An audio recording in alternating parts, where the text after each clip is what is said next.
Ladies and gentlemen, the practice of compassion, and in this particular way, building, staffing orphanages, caring for orphans, bringing orphans into your home, has been the unique activity of believers for centuries. Why? Because the church accepted a letter from James, which happened to be the first letter written to the New Testament church. And it circulated. And James is actually challenging the believer to demonstrate the gospel in a tangible, real way. You choose a child without a home and you give him a home.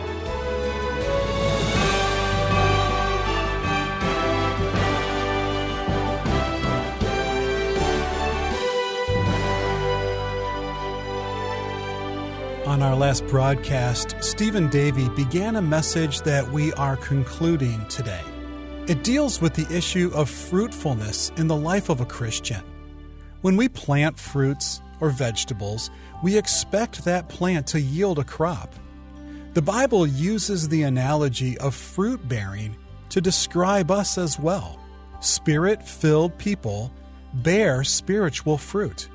But as you know, many Christians seem to bear little fruit. There may be times in your life when you feel like that describes you. Stephen addresses that in this message. This is part 2 of a message called Both Sound and Sight. Here's Stephen. James is living in a pre-Christian period of time. And I like to think of our own culture that way. Not as post-Christian, but pre-Christian. Because this means we have great opportunity for the gospel of Jesus Christ, right? The church was birthed in a culture where the value of human life was at an all-time low. You travel back to Greece, you travel back to Rome, you travel back to the first century, and abortion and infanticide were universally accepted. In fact, Seneca, the Roman historian who died around the same time James wrote this letter, said, and I quote, "We drown children who at birth are weak and physically impaired," end quote. It was so common, the killing of children after birth, that one historian blamed the population decline of Greece upon that practice.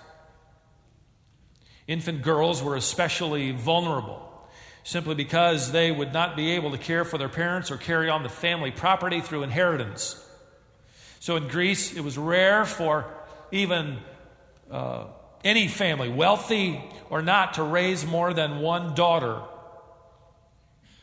One inscription at Delphi recorded the results of a 2nd century sampling of 600 families. Not way back in the BC days. 2nd century. Took a sampling of 600 families and found that only 6 of them had raised more than one daughter.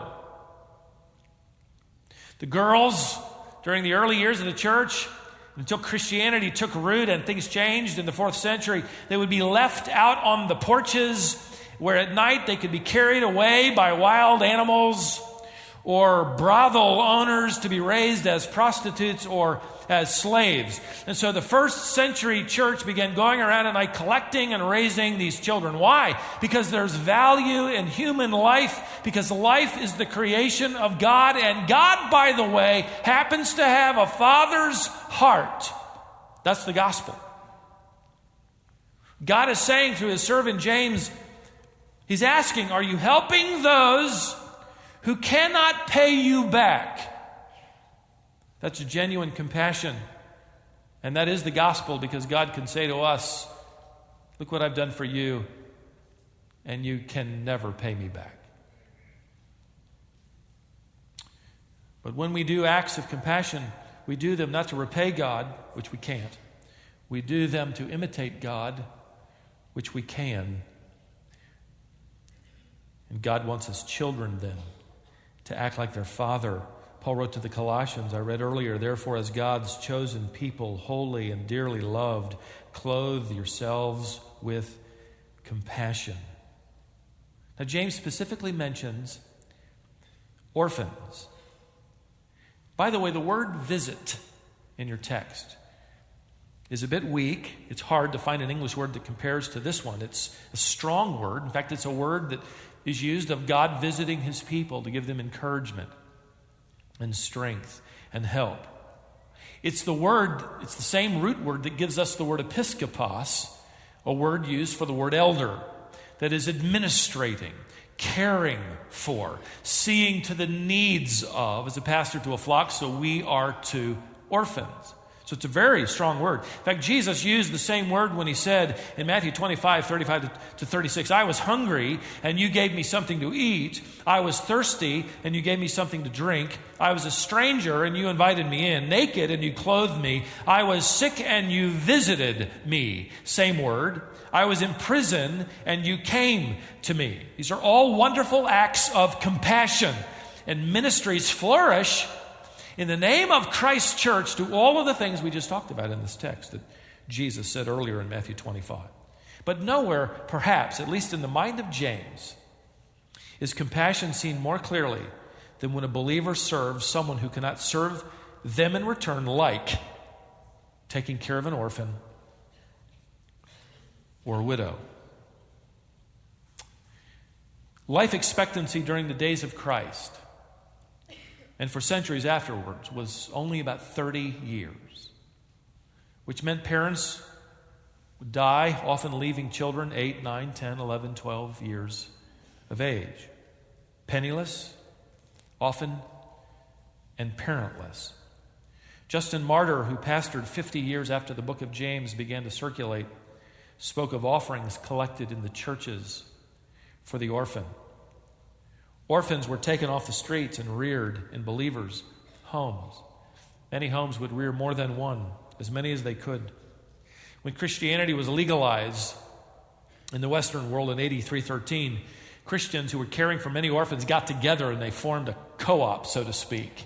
They created what they called orphanotrophias, which is a word that simply means orphanages. And they didn't simply warehouse children, but lovingly cared for them, providing an education and training in some craft or discipline so they could care for themselves when they got old enough.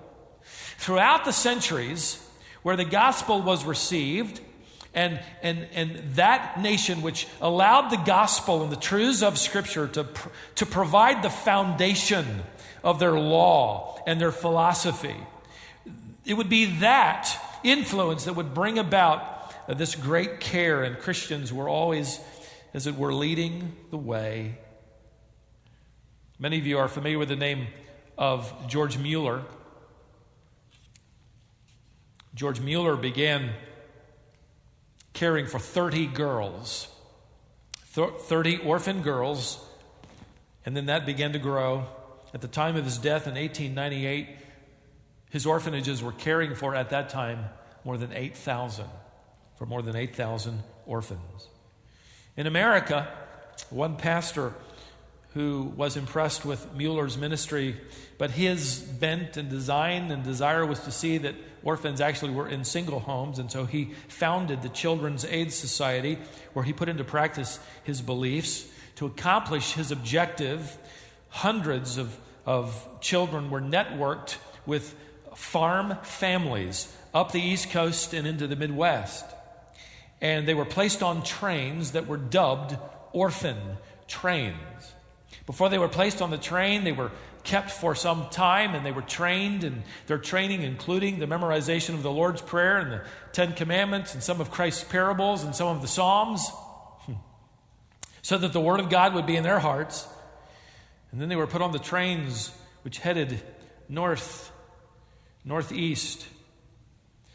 An incredible success. In fact, if you want to see some pictures that are very moving in my research, I just Googled orphan train and saw pictures of children well-dressed, waiting to board the train and head toward a family on a farm that was going to receive them. And when this ministry ended in the early 1920s, 200,000 American orphans had been adopted. The orphan train became the founding concept behind the modern-day foster care system. Ladies and gentlemen, the practice of compassion, and in this particular way, building, staffing orphanages, caring for orphans, bringing orphans into your home, has been the unique activity of believers for centuries. Why? Because the church accepted a letter from James, which happened to be the first letter written to the New Testament church. And it circulated, And James is actually challenging the believer to demonstrate the gospel in a tangible, real way. You choose a child without a home and you give him a home. You choose a child without hope and you give him hope. You choose a child that's hungry and you provide for his food. You take a child without hope and you give him grace. It's always moving to me to meet individuals. In fact, we have individuals on our church staff who were orphans, adopted, who've grown up, who now serve Christ with their lives. We have numerous people in our church who serve as foster parents, volunteers in orphanages. Many of you have gone overseas to serve for a period of time in orphanages, to bring the love of Christ to them. Many of you have adopted children and served as foster parents. Some of you have adopted stateside children. Some of you have adopted international children. It's a profound demonstration of the gospel. And it is precious. In fact, it is the sharing of life with those in spite of the fact that they will never be able to pay you back in kind. But let me tell you something. You will be paid. You will be paid. You will be rewarded for, James calls this visitation, this administration, pure and undefiled religion. And we will be rewarded for anything that is pure and undefiled, right? And you will be uniquely rewarded who are doing this. The church that cares, the church that wants to support these kinds of ministries will be a rewardable assembly, because we've chosen to do what James and Paul and other biblical authors exhort us to do: show compassion to those in need. And I got to tell you, I get to the end of a study like this and I come to the conclusion that we have yet to begin. I am deeply convicted.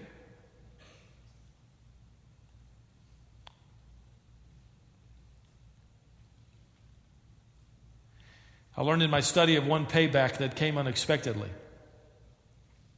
When believers in Holland learned that the Nazis were systematically raiding the orphanages and taking the Jewish babies and children and deporting them to the concentration camps, brave Dutch men began this impersonation where they would impersonate SS officers at the risk of their own lives. They would go in and act like they were raiding an orphanage.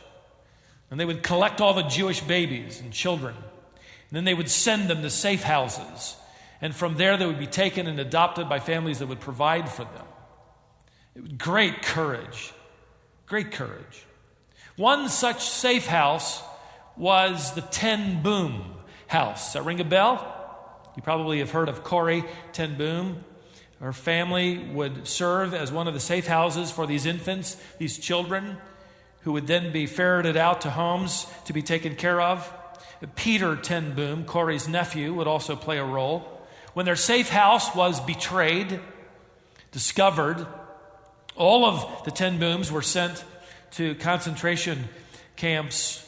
Most of them died. Corrie survived, as well as Peter. Peter went on to be an evangelist.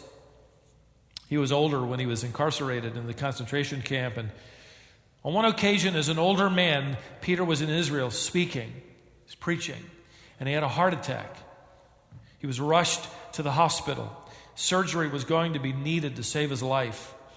Just prior to surgery, this article recorded the cardiologist was talking with Peter and asked him, "I see your last name is Ten Boom. Are you by any chance related to the Ten Booms of Holland that sheltered Jews?" Peter said, "Yes, that was my family." The doctor said with tears streaming down his cheeks, "I was one of the babies your family saved. And now it is my privilege to try and help save your life," which he did. In the mind of James and our God, who is also a father, it doesn't get any purer than caring for that child. Not only them, he goes on to talk about widows as well. He says, pure religion and undefiled in the sight of our God, who is a father, is this: to care for orphans and widows in their distress, their pressure, their need. The Old Testament had, all the way back to the law, had made provision for the widow, calling on the farmer to sow his field, but when it came time to reap, to leave the corners alone. They were for the poor and the needy. This was a built-in course on faith. This built compassion into the nation Israel. And of course, you remember one wealthy farmer who followed the law, got a bride out of it. His name was what? Boaz. He found Ruth, a widow who'd come to forage in his field. In the days of the early church, Tertullian, a church leader, recorded about 100 years after James wrote this letter that offerings were being taken once a month to support widows. Think about the fact that the first church on the planet in Jerusalem had probably one of its first organizational meetings where they commissioned men. The diaconate more than likely grew out of that. That may have been the first, we're not sure, but commissioned these men, and their service as deacons was specifically tied to meeting the needs of widows.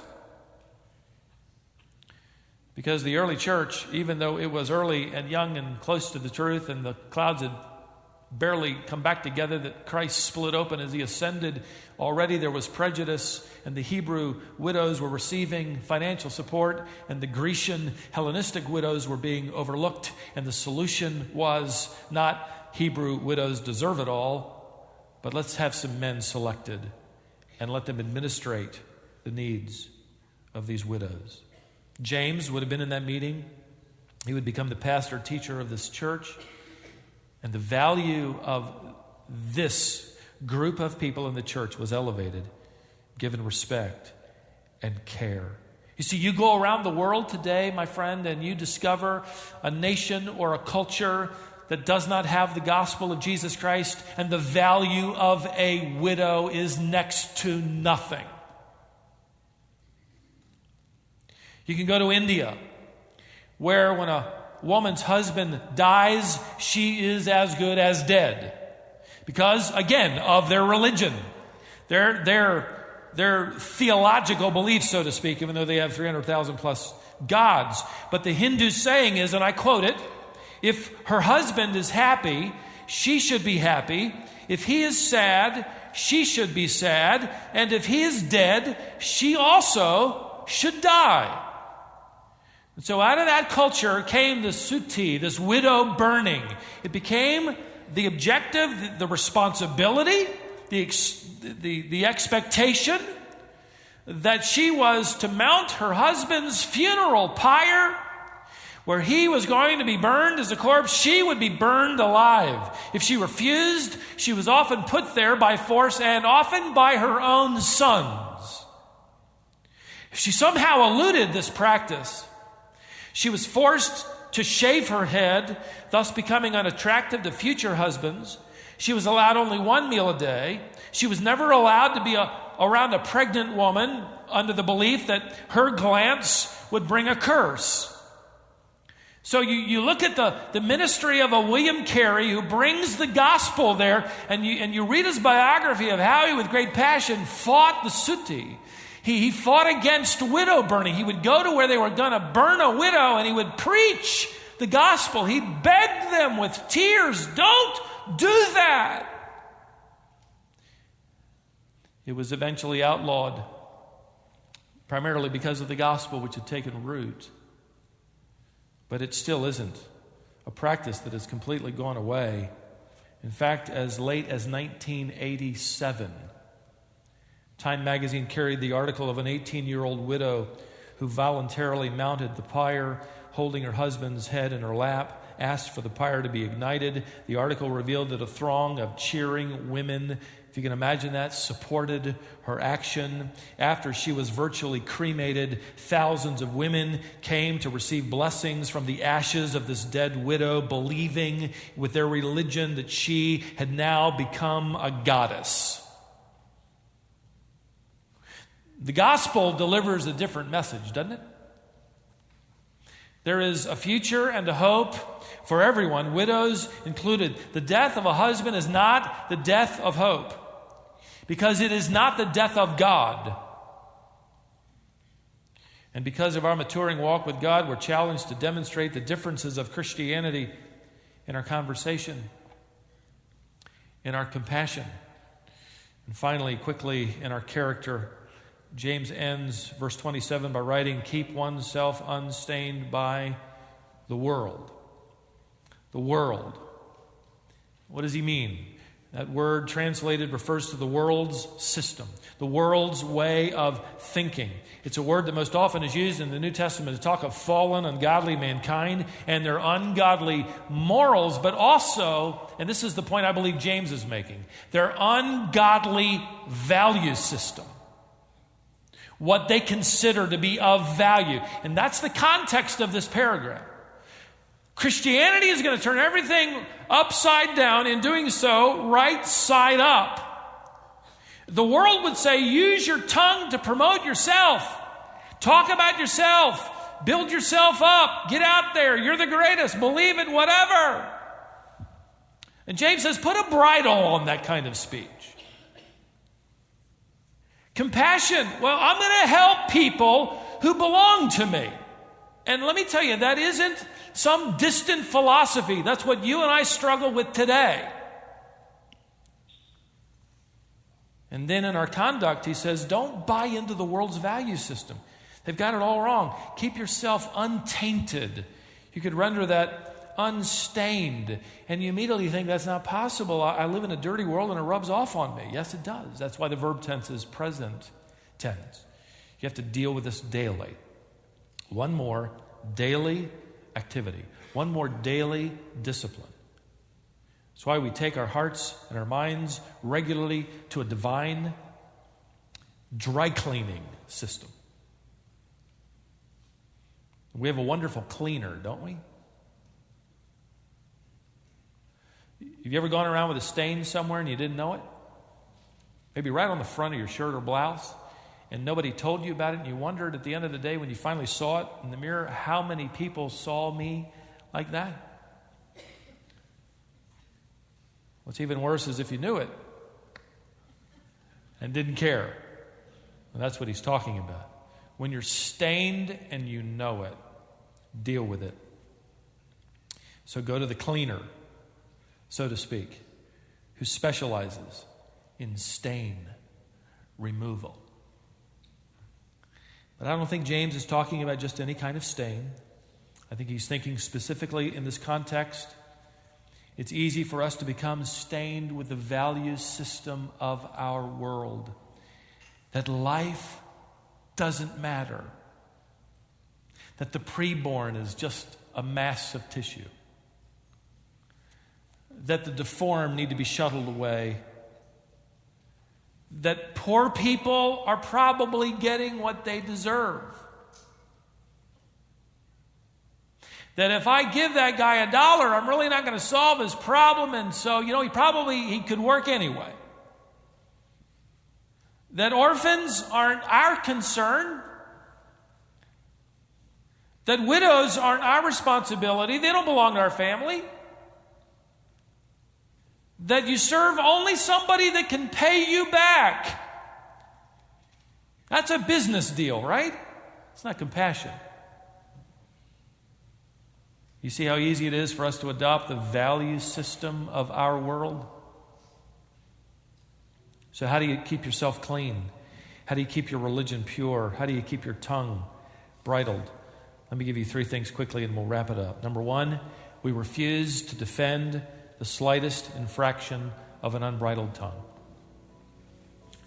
We in this context, and what he means, we're not going to talk about ourselves. We're not going to promote ourselves. We're not going to focus everybody's attention on us. Number 2, we refuse to ignore the needs of others who cannot repay us. First, we refuse to defend the slightest infraction of an unbridled tongue. Secondly, we refuse to ignore the needs of others who cannot pay us back. And third, we refuse to accept the value system of a world that rejects God. We choose, ladies and gentlemen, to demonstrate the gospel: humility with our tongues, compassion with our resources, purity with our lives. So that if our lives were television screens, the world would be able to hear us and watch us. Both sight and sound, hearing and seeing, a demonstration of the gospel that has radically impacted everything about us, including our conversation, our compassion, and our character.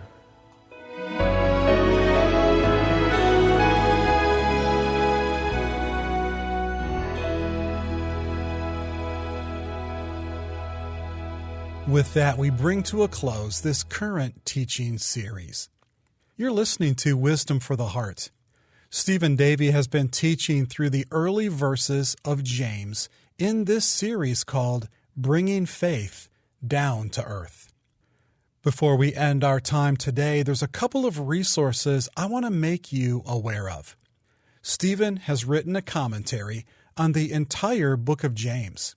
In his practical and pastoral exposition of this great book, you'll find tremendous insight for your life.